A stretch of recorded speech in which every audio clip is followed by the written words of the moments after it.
कर्ण पिशाचिनी बनारस गंगा और घाटों का शहर यहीं रहती थी। अंजलि एक भोली भाई सिंपल सी लड़की। बचपन से ही वो बनारस की गलियों में पली पड़ी थी। उसके पापा एक पंडित थे और माँ एक हाउसवाइफ। साधारण सा परिवार था उनका, पर सब बहुत खुशहाल था। पर फिर उनके परिवार को किसी की ऐसी नज़र लगी कि उनका सब कुछ बर्बाद हो गया। अंजलि को हाल ही में एक बैंक में कैशियर की जॉब मिली थी और अब उसके मम्मी पापा उसके पीछे पड़े थे कि वो बस जल्दी से शादी कर ले। वहीं अंजलि को शादी करने की कोई जल्दी नहीं थी।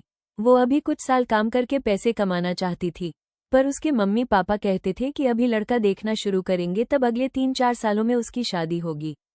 इसी बीच अंजलि के लिए लखनऊ के एक बड़े घर से एक रिश्ता भी आया था।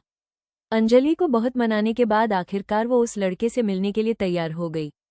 2 दिन बाद उनके घर के पतली गली में पहली बार एक लंबी काली गाड़ी आई और अंजलि के घर के सामने आकर रुक गई। गाड़ी से उतरा एक बहुत ही हैंडसम और जवान लड़का, आदित्य।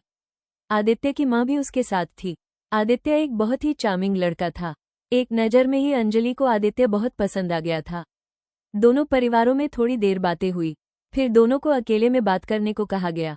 आदित्य ने तुरंत ही अपनी बातों से अंजलि को इम्प्रेस कर लिया। आदित्य हैंडसम तो था, पर साथ ही साथ बहुत स्मार्ट भी था।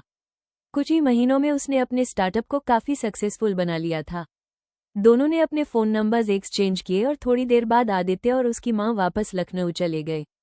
अंजलि ने शर्माते हुए अपने मम्मी पापा को बताया कि उसे आदित्य बहुत पसंद आया, पर हाँ बोलने से पहले वो आदित्य से थोड़ी और बातें करके श्योर होना चाहती है। लेकिन अंजलि कहाँ जानती थी कि यह एक हाँ शायद उसकी जिंदगी तबाह कर देगा। अंजलि और आदित्य कई घंटों तक फ़ोन पर बातें किया करते थे। अंजलि दिन ब दिन आदित्य से शादी करने का मन पक्का करती जा रही थी, पर उसी दौरान उसके साथ कुछ अजीब चीजें होनी शुरू हो गई थी।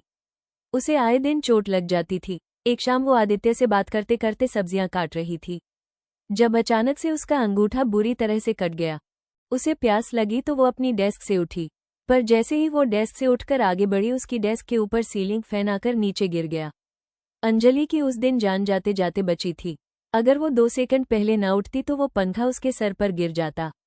डरी सहमी अंजलि को उस दिन उसके मैनेजर ने जल्दी छुट्टी दे दी। उस शाम जब वो घर वापस आई तो देखा कि घर में अंधेरा है। उसे लगा कि शायद लाइट फिर से चली गई है। उसके लिए यह एक आम बात थी। उसने अपने फ़ोन की लाइट ऑन की और अपने कमरे में कपड़े चेंज करने के लिए चली गई।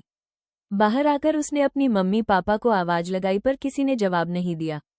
जब वो किचन में गई तो अंजलि ने देखा उसकी मम्मी अंधेरे में एक कोने में खड़े होकर बस जलती हुई गैस की आंख को घूर रही हैं। अंजलि ये देखकर सहम गई। उसने अपनी मम्मी को पीछे से आवाज लगाई तो मम्मी ने जवाब में कहा, मुझसे दूर रह। अंजलि कुछ समझी नहीं। किससे दूर रहने की बातें कर रही थी उसकी मम्मी? अंजलि ने फिर से अपनी मम्मी को आवाज लगाते हुए अपने फ़ोन की टॉर्च ऑन करके अपनी मम्मी की तरफ किया। जैसे ही टॉर्च अंजलि के मम्मी के चेहरे पर पड़ी, उसकी मम्मी जोर से चीखी और अचानक से बेहोश पड़ गई। अंजलि भागकर अपने पापा को ढूंढने गई तो उसने देखा कि उसके पापा घर के मंदिर के पास बैठकर श्लोकों का जाप कर रहे हैं। उसने पापा को आवाज लगाई तो उन्होंने भी कोई जवाब नहीं दिया। वो थोड़ा और पास गई तो उसने सुना कि उसके पापा श्लोक उल्टे पढ़ रहे थे। अंजलि के हाथ पांव ठंडे पड़ गए।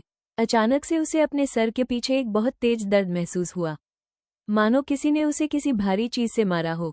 अंजलि को अचानक से चक्कर आने लगे और वो वहीं बेहोश होकर नीचे गिर गई।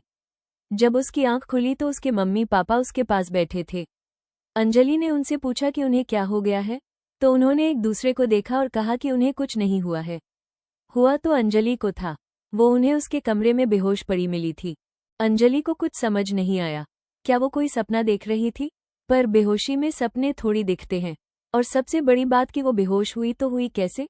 उस रात जब फोन पर उसने ये सारी बातें आदित्य को बताई तो वो बिल्कुल शांत हो गया और थोड़ी देर बाद उसने अंजलि से कहा कि वो जानता है कि यह सब क्यों हो रहा है। उसने बड़ी धीमी आवाज में अंजलि को कहा कि वो बिल्कुल डरे नहीं और वो 2-3 दिन बाद अंजलि से मिलकर उसे सब बताएगा। उस कॉल के बाद अंजलि के मन में एक अजीब सी बेचैनी हो गई थी। ऊपर से उसके मम्मी पापा के हाव भाव थोड़े बदले हुए थे। वो दोनों अंजलि से कटे कटे रहते थे। अक्सर जब वो अकेली होती तो उसे ऐसा लगता कि उसके कान में कोई फुसफुसा रहा है। छोड़ दे उसे, छोड़ दे, वो सिर्फ मेरा है, वो सिर्फ मैं तुझे और तेरे पूरे खानदान को बर्बाद कर दूंगी। जिससे कोई उसे किसी चीज से दूर रहने को कह रहा हो। उन 2 दिनों में अंजलि कुछ नहीं कर पाई। हर घंटे मानो वो खुसफुसाने की आवाजें बढ़ती जा रही थी। जब आदित्य से मिलने का दिन आया तो न जाने क्यों उसने अंजलि को शहर के एक बाहर वाले मंदिर में आधी रात को बुलाया। अंजलि के सर में बहुत तेज दर्द हो रहा था, इसलिए निकलने के कुछ घंटों पहले अंजलि थोड़ी देर जाकर अपने कमरे में लेट गई। लेटे लेटे अंजलि की आंख कब लगी उसे पता ही नहीं चला, और तब उसे एक सपना आया। सपने में उसे आदित्य एक जंगल के बीचों बीच अकेला बैठकर आंखें बंद करके अपनी एक पूजा कर रहा था।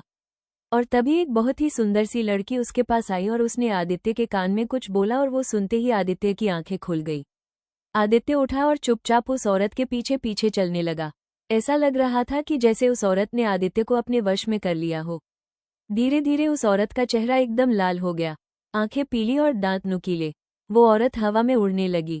आज तक ऐसा भयानक रूप अंजलि ने पहले कभी नहीं देखा था। एकदम से अंजलि को लगा कि उस औरत का ध्यान आदित्य से हटकर उस पर आ गया है, और उस औरत को समझ आ रहा है कि अंजलि उन्हें देख पा रही है। तभी वो भयानक औरत अंजलि की तरफ पलटी और उस पर जोर से चीखी। घबराहट के मारे अंजलि की नींद टूट गई और वो उठकर बैठ गई। उसने घड़ी में